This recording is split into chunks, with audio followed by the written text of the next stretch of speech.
Halo semuanya, coba deh bayangin. Dalam sehari, berapa sering sih HP kita nyambung ke perangkat lain, mulai dari ngecas, dengerin musik di speaker, sampai bayar kopi. Nah, hari ini kita bakal bedah semua teknologi di baliknya, dari yang kelihatan banget kayak kabel, sampai yang rasanya kayak sulap. Pasti pernah dong ya, bingung, mendingan pakai kabel atau Bluetooth nih buat kirim foto. Kenapa headset enaknya pakai Bluetooth? Terus kapan Wi-Fi hotspot jadi dewa penyelamat? Tenang, setelah ini kalian bakal ngerti banget kapan harus pakai yang mana. Oke, kita mulai dari yang paling dasar. Koneksi yang paling tua, tapi sering banget masih jadi yang paling bisa diandelin dan paling ngebut. Koneksi fisik pakai kabel USB. Gini deh, anggap aja kabel USB itu kayak jalan tol pribadi antara HP dan komputer kamu. Data bisa lewat dengan super cepat tanpa macet. Dan di saat yang bersamaan, listrik juga bisa ngalir buat ngisi baterai. Cara klasik yang emang susah banget buat dikalahin. Jadi, kapan sih USB ini jadi pahlawan? Pertama, pas kamu punya ratusan foto atau video liburan yang ukurannya gede banget dan mau dipindahin ke laptop. Kedua, ya jelas buat ngecas. Dan ketiga, ini penting banget. Pas kamu butuh koneksi internet yang stabil banget di laptop, tinggal ubah HP jadi modem.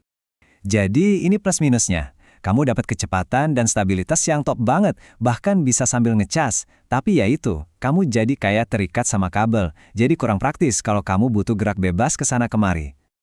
Oke, udahan ngomongin kabel. Sekarang kita masuk ke dunia tanpa kabel. Dimulai dari yang jangkauannya paling personal dan paling dekat sama kita, si gigi biru alias Bluetooth. Bayangin deh, Bluetooth itu kayak benang ajaib yang nggak kelihatan, yang nyambungin HP kamu ke perangkat lain di sekitar.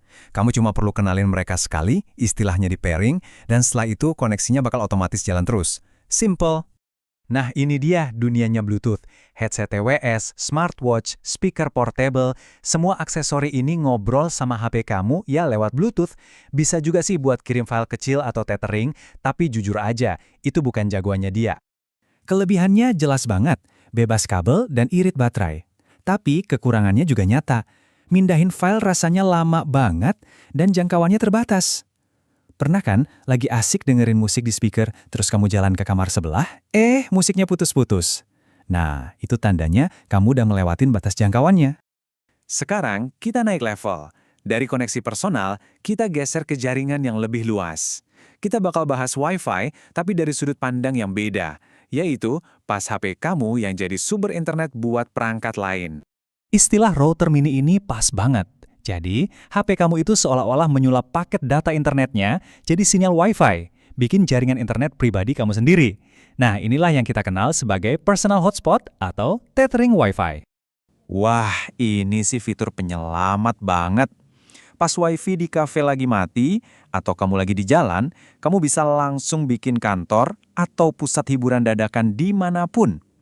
Bisa buat nyambungin laptop, tablet, bahkan HP teman-teman kamu sekaligus. Di satu sisi, kamu dapat koneksi yang kenceng buat banyak perangkat. Tapi di sisi lain, siap-siap aja lihat indikator baterai HP kamu terjun bebas. Makanya banyak orang colokin HP ke charger pas lagi pakai hotspot. Dan ingat ya, kualitas koneksinya ya tergantung banget sama kekuatan sinyal seluler kamu.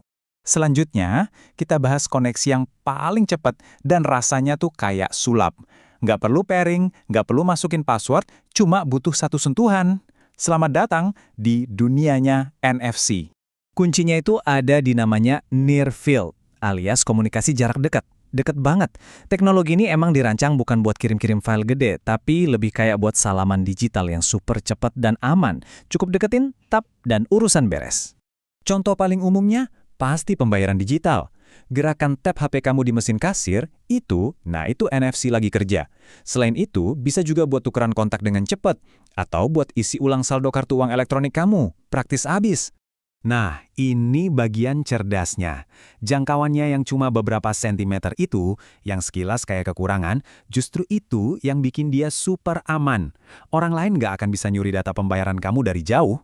Makanya NFC ini sempurna buat transaksi, tapi ya jelas nggak bakal bisa dipakai buat kirim film. Dan prosesnya itu dibikin sesimpel mungkin. Nggak perlu lagi gesek kartu atau ngetik PIN di depan banyak orang. Cukup buka aplikasi, autentikasi di HP kamu, deketin, dan beres. Transaksi selesai dalam sekejap. Ini baru namanya efisien. Oke, kita udah ngebahas si cepat USB, si praktis Bluetooth, si penyebar internet Wi-Fi, dan si ajaib NFC. Terus siapa juaranya? Jawabannya, nggak ada satupun. Karena yang terbaik itu tergantung kamu mau ngapain. Yuk kita rangkum bareng-bareng, butuh mindahin file segede gaban dengan cepat? Ambil kabel USB.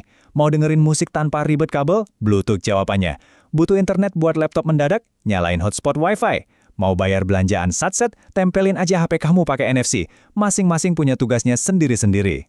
Nah, sebagai penutup, coba deh kita pikirin ini. Meskipun dunia nirkabel makin canggih, kabel USB itu masih jadi juara buat urusan kecepatan dan stabilitas daya. Menurut kalian apa kita bakal benar-benar bisa hidup tanpa kabel suatu saat nanti, atau kabel akan selalu punya tempatnya sendiri? Terima kasih sudah menyimak, sampai ketemu di bahasan berikutnya.